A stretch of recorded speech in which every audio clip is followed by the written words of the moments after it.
Hey, what's up everybody? Welcome to another Northbasics video on this channel. Today we're gonna talk about happiness in Northgard. So what do you need happiness for, how can you get it, and how does happiness in Northgard even work? These and more questions will be answered in this video. So let's jump straight into it and talk about happiness in Northgard. First, let's talk what happiness is even needed for.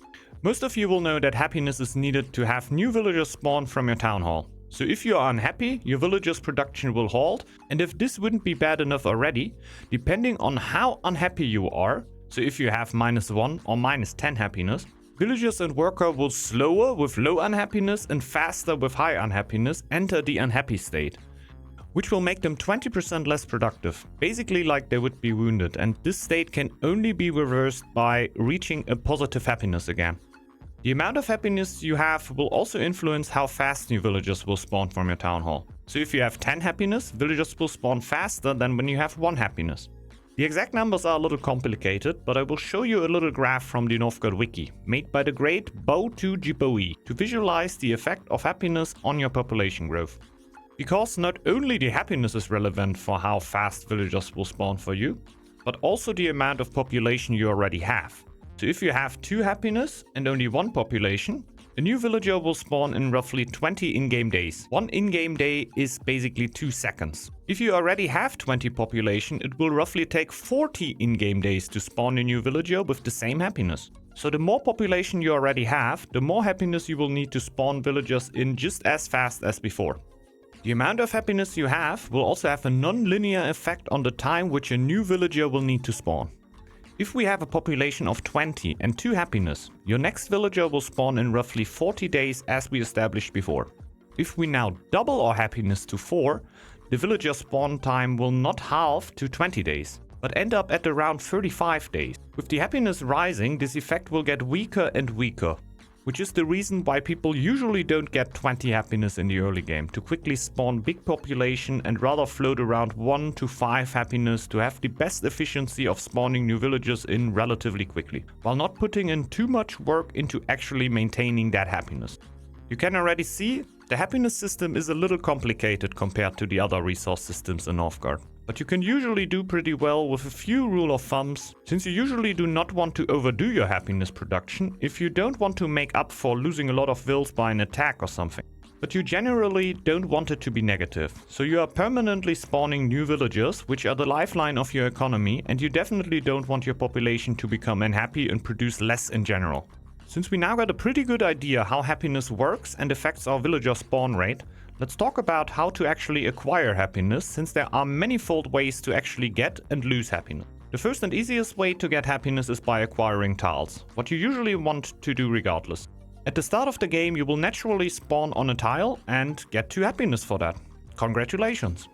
When you now colonize a tile, you will get 1 additional happiness. The 3rd tile will give you 0.9 happiness, the 4th 0.7, the 5th 0.6, the 6th 0.7, the 7th 0.5, the 8th 0.6, and the 9th and 10th will give you 0.5 happiness. The 11th will give you 0.4 and the 12th 0.5 again. This will go on somewhat like this, but I think these are the most important ones, and I think you get the gist. The system seems fairly random, but it honestly kind of is. But it works like a charm and it is a lot easier than the old system. Because in this system you will actually get happiness for each tile that you take, and there are not certain tiles in between there where you just don't get any happiness. You can also get +1 happiness for having over 500 food in stock, or +2 happiness for having over 1500 food in stock. This is not a good way of getting happiness, and I personally only found out after years of playing Northgard that this is even a thing. Since having that much food in stock basically means that your build is not working efficiently and isn't using the resources you gain to actually build up your eco towards a way of winning the game. So big resource stocks that aren't gold or lore, especially in the early game, are something you should not strive for, and rather rebalance your eco to do something more useful or try to use the resources to actually expand it. There are also a lot of lores that will give you happiness, for example feeling safe, which is available to a lot of clans and kingdoms, and will give you free happiness if you have a war chief, and +1 happiness for each upgraded military building you have. These laws are generally really strong and oftentimes the ones that your strategy is built around, since getting happiness efficiently is a big factor on how good the clan's scaling is and how strong it can be late game. There's also Baldur's Blessing, which will give you +3 happiness outright, which can also be a great choice. But I don't want to talk about every clan-specific lore that can give you happiness here to keep the video as short and to the point as possible. The only thing I'm gonna say is that these lores are usually really strong and oftentimes the first lores you will try to acquire on these clans, since happiness is actually quite hard to acquire otherwise and will greatly improve your eco by just having more villagers actually working in it.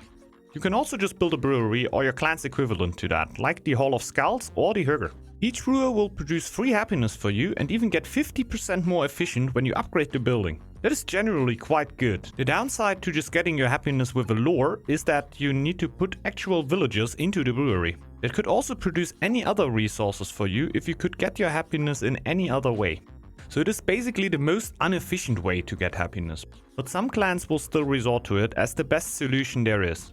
Even though it might not be perfect, some clans like Kraken and Stag will even heavily into them because of the clan-specific bonuses. Generally you should try to get around building a brewery.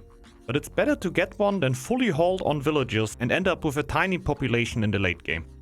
Now we know how one can get additional happiness. Now let's look at how one loses happiness and why your villagers always seem to want more or be grumpy all game. The biggest factor is the so-called expected happiness, or population in game, which will rise with the amount of villagers you have in your population. So on hard difficulty, which is the one we're focusing on since it's by far the most played one in Northgard, if you have between 1 and 8 villagers, you will have an expected happiness malus of -1. At 9 to 10 villagers, it will be -2. At 11 and 12, it'll be -3, and at 13, it's 4. At 14, it's 5, and at 15 to 16, it's -6. After that, basically each additional villager will cause you to lose 1 happiness. With the exception of your 26th villager I found, that will also not cause you to lose any happiness. Which seems kinda weird to me, but that's just how it is. Because of this, your happiness will need to rise permanently to keep up with this effect if you want your population to keep growing. This is the main driver of unhappiness and you can't do anything against it if you want a big population. There are also other ways you can lose happiness that you can actually fix, even though it might not always be the best thing you can do to deal with that. Your clansmen may also tell you that they want better housing. They will do that at the following thresholds, which will add a -1 additional happiness malus. And the thresholds are 20, 27, 34, 41, 48 and 55. It will probably go on from there, but the following numbers should really not be important for a normal Northgard game. For each of these thresholds, you can upgrade a house to work against the malus. But since upgrading houses costs stone, and stone is actually finite, people usually try to just have enough happiness production and, for example, rather upgrade a brewery to work against the malus. If you have some stone laying around in your basement, you can of course just upgrade the house if you want, since it will also give you 3 more spaces for your villagers. If you didn't upgrade your town hall at September 802, your villagers will also cost you -1 happiness because they want an upgraded town hall. This should usually not happen, since your town hall is already upgraded by then most of the time. But wolves in very aggressively played games might actually end up getting this malus, which they could negate, but honestly oftentimes just won't, since these are usually quite heated games where you got other things to worry about than one missing happiness. Another way of losing happiness would be sick, freezing or starving villagers. Each sick, freezing or starving villager will also cause you to lose 1 happiness. You can just negate that by having food wood and basically wait until the sick villager is not sick anymore. If you have more than 4 wounded units, you will also lose 1 happiness, which will sometimes lead me to build a healer's hut relatively early. Because having 4 villagers with a -20% production malus for being wounded and on top of that losing 1 happiness, even a healer's hut delayer like me will break at this point and just get it. So, this is basically all there is to know about the happiness on our favorite island. If there's anything I forgot, feel free to ask in the comments and I will be happy to answer it. Let's end the video right here. I hope you enjoyed it and that you understand the a little convoluted happiness system in Northgard at least a little better than before. If you enjoyed this video and you want to see more videos like this on the channel, make yourself heard in the comments or leave a like on the video. Thanks for watching everyone, make sure to have a beautiful day and I hope to see you back in the next one. Bye bye.